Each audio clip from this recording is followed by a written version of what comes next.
हार्दिक अभिनंदन करती हूँ। इस सत्र की कार्यवाही प्रारंभ होने से पूर्व युवा संसद के नवनिर्वाचित सदस्य शपथ या प्रतिज्ञा ग्रहण करेंगे। अब मैं श्रीमान मित्र, जो गुजरात के जामनगर निर्वाचन क्षेत्र से निर्वाचित हुए हैं, को शपथ अथवा प्रतिज्ञा ग्रहण करने हेतु आमंत्रित करती हूँ। श्रीमान मित्र,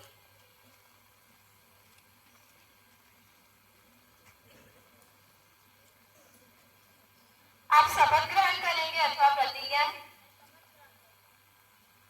आप किस भाषा में शपथ ग्रहण करना चाहेंगे?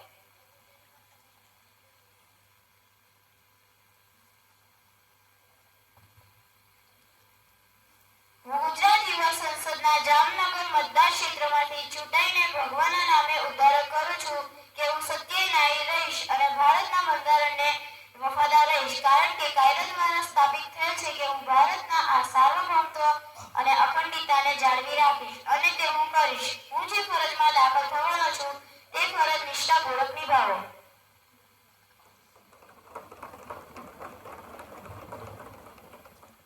धन्यवाद श्रीमान मित्र. अब मैं सुश्री चंचल, जो गुजरात के पोरबंदर निर्वाचन क्षेत्र से निर्वाचित हुई है, को शपथ अथवा प्रतिज्ञा ग्रहण करने हेतु आमंत्रित करती हूँ. सुश्री चंचल,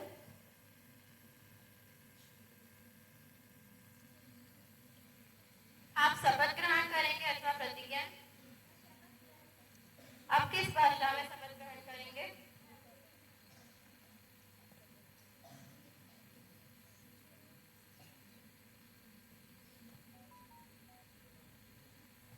I, having been elected from the constituency of Gujarat Youth Parliament, do swear in the name of God that I will be, and truth, fair, and energize the Constitution of India, that I will uphold this sovereignty and integrity of India, and I will discharge this duty upon which I am about to enter. धन्यवाद चंचल. अब मैं श्रीमान राघव, जो गुजरात के कच्छ निर्वाचन क्षेत्र से निर्वाचित हुए हैं, को शपथ अथवा प्रतिज्ञा ग्रहण करने हेतु आमंत्रित करती हूँ. श्रीमान राघव, आप शपथ ग्रहण करेंगे अथवा प्रतिज्ञा? आप किस भाषा में शपथ ग्रहण करना चाहेंगे?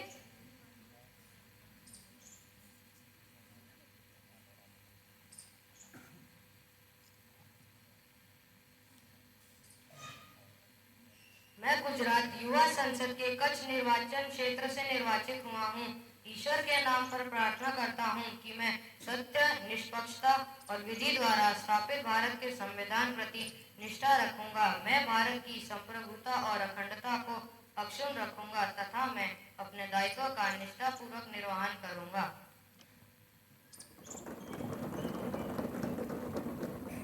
धन्यवाद राघव. अब मैं सुश्री त्रिषा, जो गुजरात के वडोदरा निर्वाचन क्षेत्र से निर्वाचित हुई है, को शपथ अथवा प्रतिज्ञा ग्रहण करने हेतु आमंत्रित करती हूँ. सुश्री त्रिषा, आप शपथ ग्रहण करेंगे अथवा प्रतिज्ञा? आप किस भाषा में शपथ ग्रहण करना चाहेंगे?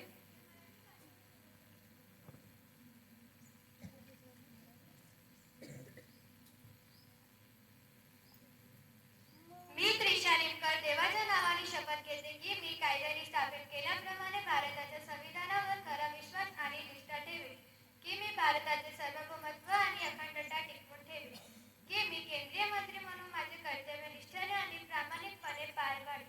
मी योग्य ते करेन. सर्व प्रकारचे लोक संविधान आणि कायद्यानुसार भीती किंवा पक्षपात, आपुलकी किंवा दुर्भावनाशिवाय. धन्यवाद त्रिषा.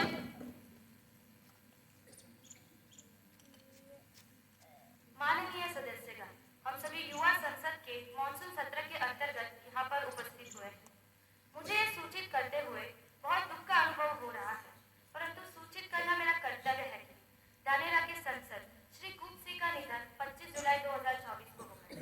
उनका जन्म 10 जनवरी 1930 को गुजरात के कुराली गांव में हुआ था. वे भारतीय राजनीति के एक महान हस्ती थे और उल्लेखनीय राजनेता भी थे. उन्होंने गुजरात की प्रगति के लिए अथक प्रयास किए और कठिन समय में राज्य को सहारा दिया. उनका निधन हमारे लिए एक अपूर्ण क्षति है.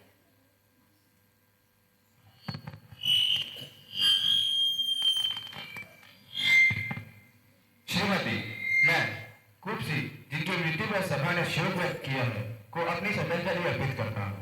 वे एक नौजवान युवा नेता थे, स्वतंत्रता सेनानी परिवार से संबंध रखते थे। उनके पिताजी ने बहुत नाम कमाया और इस परंपरा को उन्होंने आगे बढ़ाया। वे अंतिम चरणों तक हमारे साथ रहे और प्रसन्न व स्वस्थ दिखाई देते थे। इसी कारण उनके निधन का हमें बहुत शोक है। मैं उनके लिए गहरी श्रद्धा प्रकट करता हूँ और उनके परिवार के लिए अपनी ओर से गहरी श्रद्धा प्रकट करता हूँ।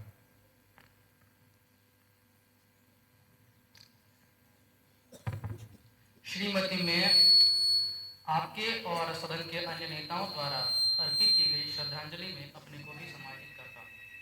श्री कूप सिंह जी के साथ एक साथी के रूप में कार्य करने का मेरा सौभाग्य था। वे अत्यंत ही शांत और मृदुल स्वभाव के व्यक्ति थे और इसी कारण वे सदन के सभी सदस्यों के प्रिय नेता के रूप में जाने जाते थे।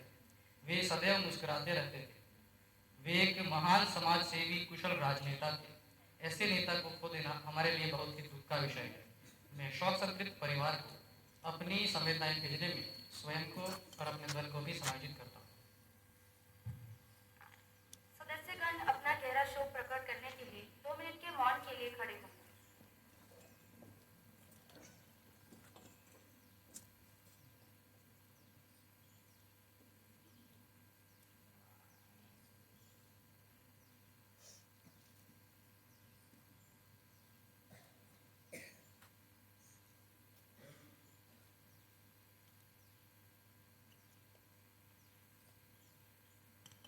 ओम शांति। अब प्रधानमंत्री नए मंत्रियों का परिचय कराएंगे। अध्यक्ष महोदय, मैं आपसे और आपके माध्यम से अपने इन साथियों का सदन में परिचय कराना चाहता हूँ। श्रीमान स्पर्श सिंचाई मंत्री,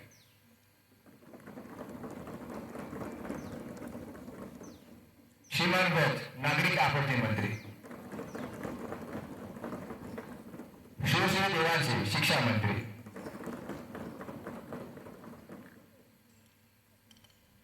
अब प्रश्नकाल शुरू होता है। प्रश्न संख्या 101, श्रीमान वत्सल। श्रीमती अध्यक्ष महोदया, क्या माननीय खेल मंत्री बताने की कृपा करेंगे कि सरकार के द्वारा युवाओं के बीच खेल प्रतिस्पर्धा को बढ़ाने के लिए क्या कोई कार्यक्रम चलाए जा रहे हैं? युवाओं के बीच खेल प्रतिस्पर्धाओं का विकास और उच्च प्रशिक्षण देने के लिए क्या कोई योजनाएं चलाई जा रही हैं? देश भर में छुपी हुई खेल प्रतिभावनाओं और उनके विकास के लिए क्या कोई कार्यक्रम चलाए जा रहे हैं? माननीय खेल मंत्री श्रीमती प्रिया। माननीय सदस्य, सरकार खेलों को बढ़ावा देने के लिए कई महत्वपूर्ण कदम उठा रही है। आपके द्वारा पूछे गए बिंदुओं पर हम निम्नलिखित की जानकारी प्रदान करते हैं। पहला, खेल सुविधाओं का विकास। सरकार खेलो इंडिया योजना के अंतर्गत पूरे देश को खेल सुविधाओं का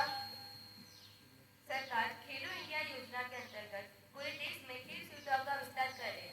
ग्रामीण और शहरी दोनों क्षेत्रों में खेल एकेडमी, खेल स्टेडियम और प्रशिक्षण केंद्रों का निर्माण भी किया जा रहा है। इसके अलावा राष्ट्रीय खेल विकास कोष के माध्यम से खेल उपकरण और बुनियादी ढांचे की उपलब्धता भी सुनिश्चित की जा रही है। दूसरा, खेल प्रतिभाओं की पहचान और प्रशिक्षण। देश भर में छिपी हुई खेल प्रतिभाओं की पहचान के लिए सरकार टैलेंट सर्च स्कीम और खेलो इंडिया स्कॉलरशिप जैसी योजनाएं लागू की जा रही है। इस योजना के अंतर्गत चुने गए खिलाड़ियों को उच्च स्तरीय पोषण, प्रशिक्षण और अन्य आवश्यक सुविधाएं प्रदान की जाती है, जिससे वे अपनी क्षमता का पूर्ण रूप से उपयोग कर सकें। कोई पूरक प्रश्न? माननीय खेल मंत्री, क्या आप यह बताने की कृपा करेंगे कि सरकार अंतर्राष्ट्रीय खेल प्रतियोगिताओं में भारतीय खिलाड़ियों को अंतर्राष्ट्रीय स्तर पर प्रतिस्पर्धा के लिए तैयार करने के उद्देश्य से क्या विशेष कदम उठाए जा रहे हैं और इसके लिए कितनी वित्तीय सहायता प्रदान की जा रही है? माननीय खेल मंत्री श्रीमती जिया। भारतीय खिलाड़ियों को अंतर्राष्ट्रीय स्तर पर प्रतिस्पर्धा करने के उद्देश्य से सरकार ने टारगेट ओलंपिक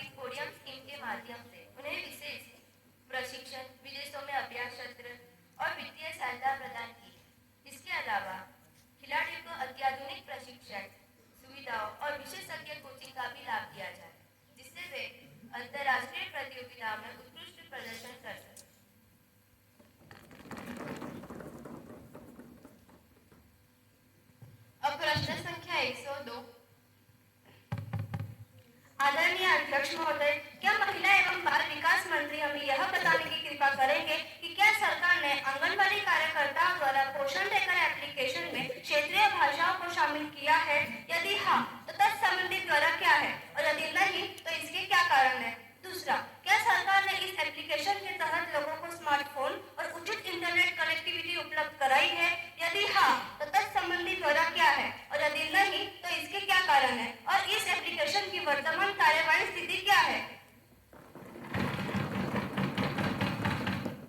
महिला एवं बाल विकास मंत्री श्रीमती मेघा। आदरणीय अध्यक्ष महोदया, पोषण ट्रैकर निम्नलिखित 24 भाषा में उपलब्ध है: हिंदी, अंग्रेजी, मलयालम, पंजाबी, बंगाली, असमिया, तेलुगु, तमिल, गुजराती, मराठी, मैथिली, उर्दू, गारो, खासी, मणिपुरी, कश्मीरी, उड़िया, नेपाली, सिंधी, कोंकणी, डोगरी, बोडो और संथाली तथा मिशन पोषण 2 ने आंगनवाड़ी कार्यकर्ताओं को स्मार्टफोन तथा इंटरनेट कनेक्टिविटी के लिए उपलब्धताएं दी है, जिसे राज्यों तथा केंद्र शासित प्रदेशों द्वारा खरीदा जाना है। 28 मार्च 2023 को जारी दिशा निर्देशों में राज्यों तथा केंद्र शासित प्रदेशों को 4G तथा 5G समर्थन वाले उच्च गुणवत्ता वाले उपकरण तथा स्मार्टफोन खरीदने की भी सलाह दी गई। आंगनवाड़ी कार्यकर्ताओं को इंटरनेट कनेक्टिविटी के लिए प्रतिवर्ष 2000 रुपए भी दिए जाते हैं तथा पोषण ट्रैकर एप्लीकेशन का उपयोग विभिन्न पोषण संकेतकों जैसे लाभार्थियों का पंजीकरण, टेक होम राशन, घर में पके हुए भोजन की डिलीवरी तथा बच्चों की वृद्धि को अपडेट करने तथा बच्चों के पोषण संकेतकों की निगरानी के लिए किया जा रहा है तथा जून 2024 के महीने के लिए पोर्टल पर उपलब्ध आंकड़ों के अनुसार 36 राज्यों तथा केंद्र शासित प्रदेशों के 10.26 करोड़ लाभार्थी पोषण ट्रैकर पर पंजीकृत हैं। धन्यवाद महोदय। अब प्रश्न संख्या 103। माननीय अध्यक्ष महोदय, क्या रसायन और उर्वरक मंत्री यह बताने की कृपा करेंगे कि पहला, क्या पंजाब राज्य में मिट्टी पर रासायनिक उर्वरकों के प्रभाव के बारे में सरकार के पास कोई डेटा है? यदि हाँ, तो तत्संबंधी ब्यौरा क्या है? दूसरा, क्या रासायनिक उर्वरकों के उपयोग ने मिट्टी की उर्वरकता पर प्रतिकूल प्रभाव डाला है? यदि हाँ, तो तत्संबंधी ब्यौरा क्या है और सरकार ने इससे निपटने की क्या योजना बनाई है? तीसरा, क्या सरकार ने किसानों को जैविक खाद उपलब्ध कराने पर विचार किया है? यदि हाँ, तो तत्संबंधी ब्यौरा क्या है और यदि नहीं तो इसके क्या कारण है? रसायन एवं उर्वरक मंत्रालय में राज्य माननीय सदस्य, लुधियाना में भारतीय कृषि अनुसंधान परिषद द्वारा किए गए दीर्घकालिक उर्वरक प्रयोग से पता चला है कि एकीकृत पोषक तत्व प्रथाओं ने मिट्टी की उर्वरता जैविक गतिविधि में सुधार के साथ कार्बन, उपलब्ध नाइट्रोजन, फास्फोरस, पोटेशियम को बनाए रखा है और रासायनिक उर्वरकों के असंतुलित उपयोग परिणाम स्वरूप मिट्टी की कमी आई है।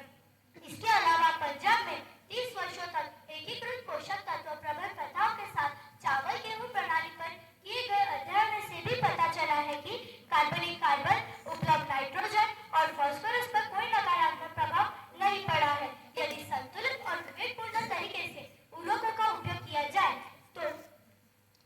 तो मिट्टी की उर्वरता पर उर्वरकों का कोई हानिकारक प्रभाव नहीं पड़ता है। कुछ स्थितियों में मिट्टी की उर्वरता पर मुख्य रूप से रासायनिक उर्वरकों के असंतुलित उपयोग और जैविक खादों के कम उपयोग के कारण हो जाती है और रसायन और उर्वरक मंत्रालय इस प्रकार का अध्ययन नहीं करता है। हालांकि भारतीय कृषि एवं अनुसंधान परिषद ने निम्नलिखित विवरण प्रस्तुत किए हैं। नाइट्रोजन युक्त उर्वरकों की नाइट्रोजन उपयोग दक्षता मिट्टी के प्रकार और उगाई जाने वाली फसलों के आधार पर 30 से 50% के बीच भिन्न होती है। शेष नाइट्रोजन मुख्य रूप से नाइट्रेट निक्षालन 10 मिलीग्राम NO3 पर लीटर के ऊपर भूजल में नाइट्रेट संदूषण का कार्य के माध्यम से नष्ट हो जाती है। इस प्रकार ICR ऐसी स्थितियों से बचने के लिए और कार्बनिक दोनों स्रोतों नाइट्रोजन, अवरोधन और नीम लेपित यूरिया आदि के उपयोग के माध्यम से मिट्टी परीक्षण आधारित संतुलित और एकीकृत पोषक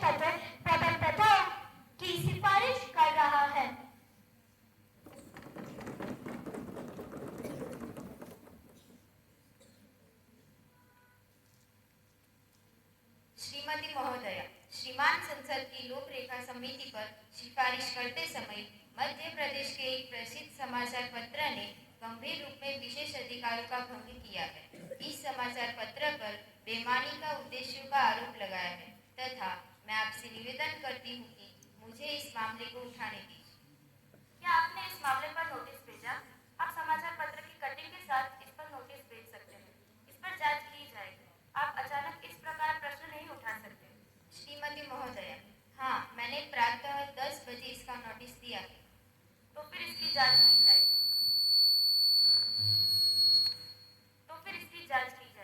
और जब मेरे पास रिपोर्ट आएगी तब मैं अपना निर्णय बता दूंगी। अब सभा पटल पर पत्र रखे जाएंगे।